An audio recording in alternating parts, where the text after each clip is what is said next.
Caro amigo, meu querido irmão, a paz do Senhor. Estamos iniciando mais a edição do programa Expressão do Saber na EBD. Nesse terceiro trimestre de 2017, nós estamos estudando a razão da nossa fé. Assim cremos, assim vivemos. Nós vamos estudar agora a lição de número 4, que tem por título Senhor e Salvador Jesus Cristo. Então, dentro dessa lição, nós vamos estudar vários pontos importantes sobre a questão da cristologia, doutrina de Cristo. A leitura bíblica em classe se encontra aí no Evangelho segundo João, no capítulo 1, versículo 1 até o versículo 14. O textuário: disse-lhe Jesus: eu sou o caminho, a verdade e a vida, ninguém vê o Pai senão por mim. João capítulo 14, versículo 6. É um texto extraordinário. A verdade prática nos traz a lição. Cremos no Senhor Jesus Cristo, Filho unigênito de Deus, plenamente homem, o único Salvador do mundo. O objetivo geral é explicar por que cremos que Jesus é o Filho unigênito de Deus, plenamente humano, ou seja, 100% Deus, 100% homem. E aí são os objetivos específicos da lição que devem ser atingidos. As considerações iniciais, destacamos aqui, sem sombra de dúvida, toda a discussão cristológica. Cristologia é uma das grandes áreas da teologia sistemática que trata sobre a doutrina de Cristo. Parte da resposta que se dá à seguinte pergunta. E Pedro solenemente responde. E a pergunta é: quem diz o povo ser o Filho do Homem? O que diz? O que o povo está falando aí sobre o Filho do Homem? E aí a resposta de imediato de Pedro, no Evangelho segundo Mateus, capítulo 16, versículo 16 e 17. Tu és o Cristo, Filho de Deus vivo. Ao que Cristo respondeu: não foi carne e sangue quem tu revelou, mas meu Pai que está nos céus. A revelação de Cristo não ocorre por canais humanos, na verdade, nem naturais. A revelação de Cristo, a revelação de Deus, é a Bíblia, a revelação de Deus à humanidade. Produto da revelação através de vidas transformadas pelo Espírito Santo. A segunda epístola de Pedro, no capítulo 1, versículo 21, homens movidos pelo Espírito Santo escreveram a revelação divina de Deus, que é a Bíblia Sagrada. Para João Batista, quando Jesus se aproxima do Rio Jordão e ao longe vê Jesus, testifica logo com ele: eis o Cordeiro de Deus que tira o pecado do mundo. Evangelho de João, capítulo 1, versículo 29. Os samaritanos também testemunham.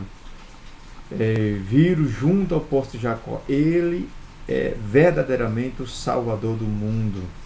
Reconheceram Maria Madalena: ele é o meu Senhor. João capítulo 20, versículo 13. Então, esses são testemunhos oculares, de forma bastante incisiva, sobre a questão do Senhor e Salvador Jesus Cristo, que traz, de certa forma, esses ensinamentos maravilhosos. Para Tomé, para a Epístola dos Hebreus, ele é o sumo sacerdote. Para Deus o Pai, ele é o meu Filho amado, em quem me compraz. Para os seus seres celestiais, ele é o Rei dos Reis, Senhor dos Senhores. E para você, meu caro internauta, meu querido irmão que assiste o programa Expressão do Saber na EBD, nessa quarta lição, a razão da nossa fé, assim cremos, assim vivemos. E Cristo, quem é para você? Cristo é Senhor para você, Cristo é o seu Redentor para você, é seu Salvador. Bom, faça uma análise introspectiva e analise.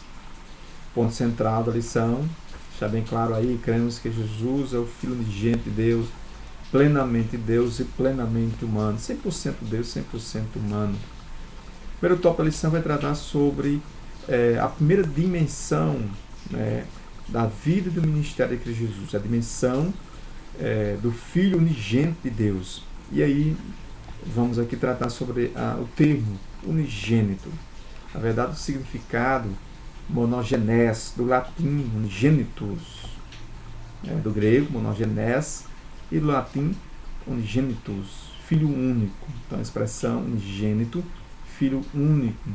seja, é um título que vai descrever a filiação singular, exclusiva de Jesus Cristo em relação ao Deus Pai. Então, é uma terminologia específica relacionada a Jesus. Então, o vocábulo monos, único, e genés, que nos parece derivar de genos, raça, tipo, e não necessariamente do verbo genão, gerar. Então, unigênito, quando pregado em relação a Jesus, transmite a ideia de consubstancialidade, né? Ou seja, transcreve a filiação singular de Jesus Cristo em relação a Deus Pai. É exatamente o que declara o credo niceno. E cremos em um só Deus, Jesus Cristo, o Filho de Deus unigênito do Pai, que é da substância do Pai, de Deus, de luz, verdadeiro Deus e verdadeiro Deus gerado, não feito de um só substância como o Pai. Então, no credo niceno nós encontramos o significado da dimensão do Filho unigênito de Deus como de uma filiação singular exclusiva com a relação a Deus Pai.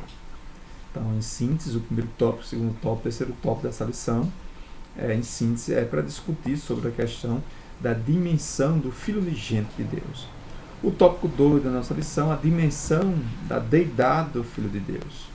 E aí o texto básico, no Evangelho segundo João, capítulo 1, versículo 1, vai nos trazer 3 cláusulas que nós queremos analisar. No princípio era o verbo estava com Deus, o verbo era Deus. Então nós vamos aqui. Então, o verbo de Deus, o verbo é a palavra do grego logos. Logos, palavra. O termo Deus aparece 2 vezes nessa passagem, uma delas em referência ao Pai, e o verbo estava com Deus. Aqui tem a indicação da relação entre as pessoas da Trindade, Deus Pai, Deus Filho, Deus Espírito Santo, antes mesmo da fundação do mundo, como assevera o apóstolo Paulo. Então, o texto em apreço evidencia as 3 cláusulas. A primeira dela, no princípio era o verbo. Então, no versículo 1, parte A, essa expressão no princípio era o verbo, ou seja, no princípio, no começo, ele já existia, fazendo aqui uma relação, por exemplo, em Gênesis, capítulo 1, versículo 1, no princípio criou Deus os céus e a terra. Então, antes da criação, o verbo já existia.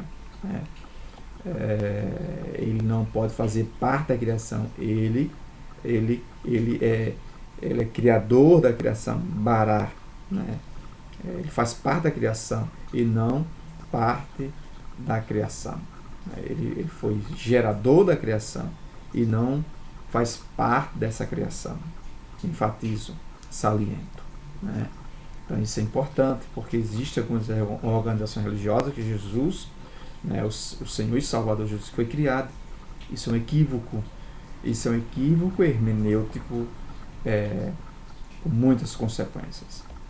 Então, o texto de João capítulo 1, versículo 3, todas as coisas foram feitas por ele, ou seja, desde a criação. Então, se todas as coisas foram feitas por ele, isso dá a entender de que ele existia antes. Então, isso é uma evidência. Então, todas as coisas foram feitas por ele, sem ele, nada do que foi feito se fez. O registro de João corrobora. Ele não pode ter sido uma criatura, porque nada há no universo que não tinha vindo dele. E aí o escritor, Paulo escrevendo na Epístola dos Colossenses, no capítulo 1, versículo 16, diz: pois nele foram criadas todas as coisas, nos céus e sobre a terra, as visíveis e as invisíveis, sejam tronos, sejam soberanias, quer principados, quer potestade, tudo foi criado por ele, por meio dele e para ele. Ele é antes de todas as coisas, nele tudo subsiste. Ele é a cabeça do corpo da igreja, ele é o princípio, o primogênito entre os mortos, para em todas as coisas ter a primazia, porque aprove a Deus que nele redizis toda a plenitude, e que havendo feito a paz pelo sangue da sua cruz, por meio dele reconciliasse consigo mesmo todas as coisas, quer sobre a terra, quer nos céus. E aí o texto prossegue, mostrando a relevância do verbo divino desde a criação. A gente percebe isso. Então, essa primeira cláusula, no princípio era o verbo, nos transmite essas verdades inconteste no Evangelho segundo João. Então, queremos destacar isso. Então, antes da criação e do tempo começar, o verbo já existia. E é importante a gente frisar esse texto no Evangelho segundo João, no capítulo 8, Evangelho segundo João. É importante lermos esse texto, capítulo 8, versículo 58. É importante lermos esse texto aí. Respondeu-lhe Jesus: em verdade vos digo, antes que Abraão existisse, eu sou. Egomi, ou seja, o eu sou. O judeu atacava muito Jesus, os fariseus em particular, porque Jesus dizia que era Deus. E se na visão do fariseu isso era uma blasfêmia, mas na verdade Jesus era Deus, 100% Deus, 100% homem. E esse texto atesta essa verdade, corrobora nesse sentido. Respondeu-lhe Jesus, repito mais uma vez, em verdade vos digo, antes que Abraão existisse, eu sou. Então, pegaram em pedra para atirarem nele, mas Jesus se ocultou e saiu do templo. Então, os judeus, os fariseus, realmente queriam apedrejar Jesus porque Jesus era Deus, afirmava ser Deus. Antes de Abraão existir, eu sou, afirmava o mestre de Nazaré. Então, essa primeira cláusula, ela é extremamente importante. A dimensão da deidade, ou seja, da divindade do Filho de Deus, o Verbo de Deus. A segunda cláusula, a primeira cláusula era no princípio, era o Verbo. E o Verbo estava com Deus, fazendo uma referência, uma filiação com Deus Pai. Então, a gente percebe, para Hendricks, o sentido que o texto traz, o Verbo estava com Deus, é que o Verbo existia na comunhão mais íntima, olha só, na comunhão mais íntima, afirma Hendricks, possível com o Pai, tinha deleite supremo nesta comunhão. E aí esse texto vai corroborar nesse sentido aí, na primeira epístola de João, no capítulo 1, versículo 2. Vamos ler esse texto, ele é importante para a nossa meditação aqui, no canal Expressão do Saber. Vamos ler na primeira epístola de João, no capítulo 1, versículo 2, diz assim a palavra de Deus. Versículo 2 diz assim: e a vida se manifestou, e nós a temos visto, e dela damos testemunho, e vula anunciamos a vida eterna, a qual estava com o Pai, e nos foi manifestada através do Filho, a palavra viva. Então, esse texto, na concepção de Hendricks, corrobora perfeitamente, mostrando a comunhão íntima possível com o Pai, me referindo ao Verbo de Deus. A terceira cláusula, o Verbo era Deus. Então, a primeira cláusula no princípio era o Verbo.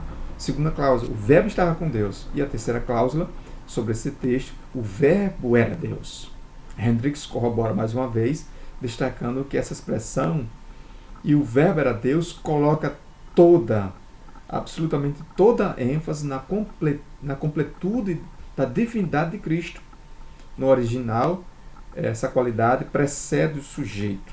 Então isso é fundamental, meu querido irmão. Então, no princípio era o Verbo estava com Deus, o Verbo era Deus. Isso mostra, atesta, evidencia essas três cláusulas sobre a dimensão da deidade do Filho de Deus. Contra todo tipo de herege, deve ficar evidente que o Verbo era plenamente divino, verdadeiro homem, verdadeiro Deus.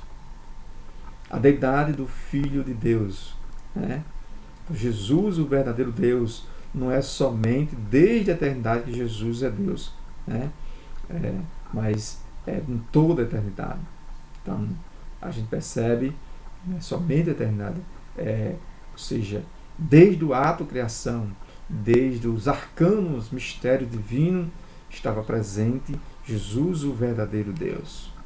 Ainda depois que ele aniquilou-se a si mesmo, tomando a forma de servo, e o Verbo se fez carne e habitou entre nós, continua sendo Deus verdadeiro, revelando a glória do unigênito do Pai, cheio de graça e verdade. Ou seja, esse texto paulino nos mostra claramente que Jesus, como Deus, esvaziou-se da sua glória.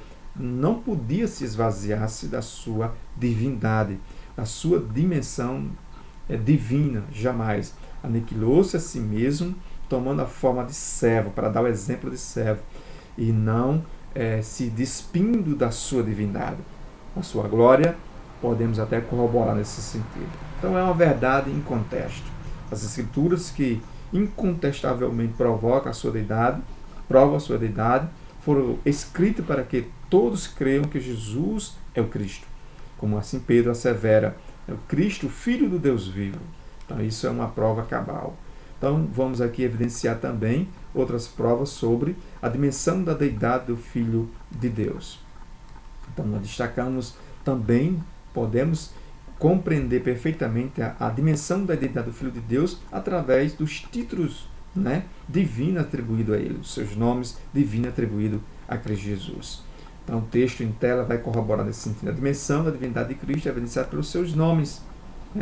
Deus, em João capítulo 1, o princípio era o verbo, o verbo estava com Deus, o verbo era Deus.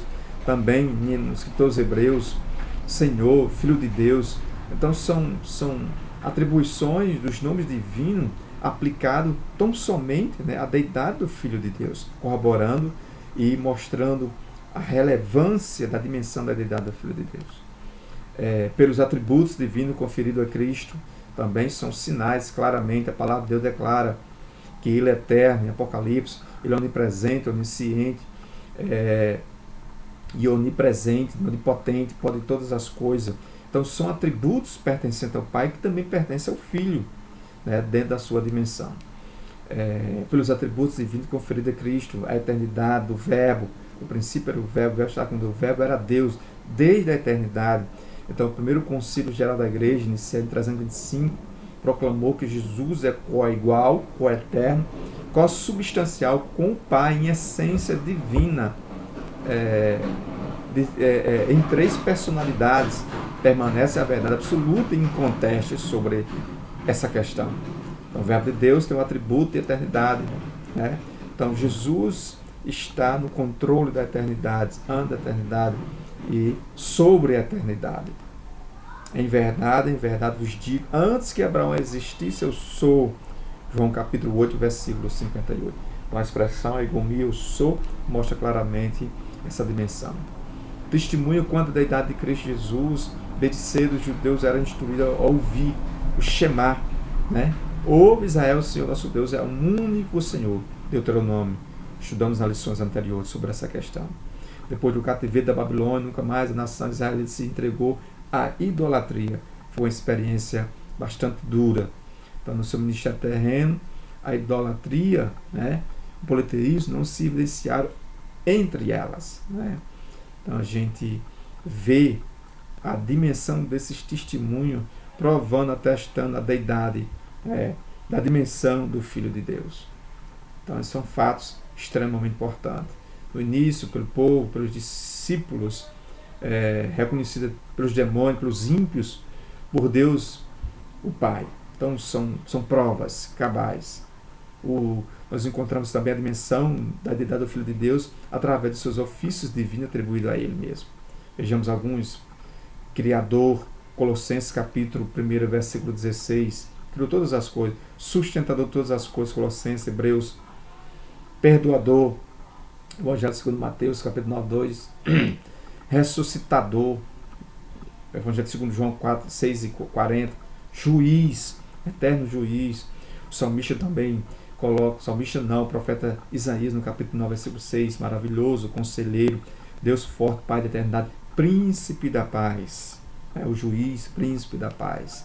Então isso corrobora, Cristo mesmo se proclamou divino. Lucas, o Evangelho segundo Lucas, mostra isso claramente. Eu, Pai, somos um. Mais tarde, a afirmação de Jesus seria esclarecida quando ele disse, sou eu, Filho de Deus? Pedro reconheceu, tu és o Cristo, o Filho do Deus vivo. Sim, Jesus é o Filho de Deus. Podemos ver ainda outras referências como Mateus e tantas outras fazendo referência à divindade de Cristo Jesus. A deidade também pode ser relacionada entre o Pai e o Filho, mostrada pela igreja. O Pai e o Filho aparecem no mesmo nível de divindade. Essas expressões bipartidas provam que o Pai e o Filho são o mesmo Deus, possuindo a mesma substância. Né? Então, graça e paz de Deus, nosso Senhor, nosso Pai e nosso Senhor Jesus Cristo. Nós encontramos também essa unidade perfeita na bênção apostólica, que é a graça do nosso Senhor Jesus Cristo, o amor de Deus, né? A comunhão e as consolações do Espírito Santo mostra a dimensão da deidade e essa relação íntima, consubstancial entre Deus Pai, Deus Filho e o Espírito Santo, mostrando a deidade do Filho de Deus. Os primeiros cristãos não precisavam de explicações adicionais para compreender a divindade de Jesus em declarações como esta, na segunda epístola de Pedro, né, no capítulo 1, versículo 1. O terceiro tópico da nossa lição vai tratar sobre, vimos aí, a dimensão do Filho unigênito de Deus, né, único, exclusivo, a filiação com o Pai. Vimos aí a dimensão, no segundo tópico, a dimensão da deidade do Filho de Deus. E agora a dimensão da humanidade do Filho de Deus. E para estudarmos essa dimensão da humanidade do Filho de Deus, precisamos destacarmos algumas questões aqui. Então, ao falarmos da humanidade de Cristo, de modo algum diminuímos a sua divindade. Pelo contrário, Jesus esvaziou-se da sua glória, não da sua divindade. Então, Jesus era Deus homem. O Evangelho segundo Lucas mostra, né, o Filho do Homem, um modelo perfeito de humanidade, de humanização. Então, Deus homem, a união destas duas naturezas numa só pessoa, é para a mente humana algo inexplicável. Porém, uma verdade indiscutível e inconteste nas partes veterotestamentária e neotestamentária, de uma forma bastante clara, como a gente está aqui estudando nesse canal Expressão do Saber na EBD, estudando essa quarta lição, o Senhor e Salvador Jesus Cristo, né? Mostrando a razão da nossa fé, assim cremos, assim vivemos. Então são pontos. Nos últimos 2000 anos têm se disseminado muitas doutrinas falsas, formuladas por líderes religiosos que se recusam a aceitar a humanidade divina de Cristo Jesus. Alguns religiosos tentam rebater isso, inventam questões absurdas, explicações sem sentido, numa tentativa de apelar para o raciocínio humano. Uma das tais teorias foi de que Cristo oscilava entre as duas naturezas, sendo ora divino, ora humano. Então, Cristo teve parentesco humano, características humanas. Maria chorou, achou-se grata pelo Espírito Santo. A gente vê aí claramente, por outro lado, numa base bíblica, a suposição de que o nascimento de Jesus fosse diferente do nascimento de qualquer outro ser humano. Então, na verdade, o nascimento de Jesus foi um ato sobrenatural, milagroso da parte de Deus no ventre de Maria. Mas o processo foi normal, como qualquer outra mulher, mostrando o lado, uma característica do nascimento de forma humana de Jesus. Foi por revelação divina, não por evidências físicas. Os profetas Ana e Simeão reconheceram que o recém-nascido era de fato o Messias prometido por Deus. Lucas capítulo 2. Jesus não se diferenciava fisicamente em nada das outras crianças da sua idade. Crescia em estatura, em graça e formosura, em sabedoria divina. A dimensão da humanidade do Filho de Deus pode ser destacada em algumas características, conforme os evangelhos Mateus, Marcos, Lucas e João, nos proporciona genealogia bem detalhadas sobre o sentido, que identificaram Cristo como a raça humana, fazendo parte da raça humana. Jesus, através de José, esposo de Maria, mostrando que Jesus herdou o direito legal de ser rei. E Lucas também corrobora nesse sentido.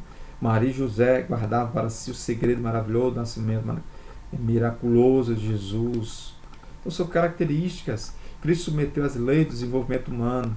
Os quatro evangelhos, Lucas 2:40 diz que crescia o menino e se fortalecia, enchia-se de sabedoria e graça, de Deus estava sobre ele.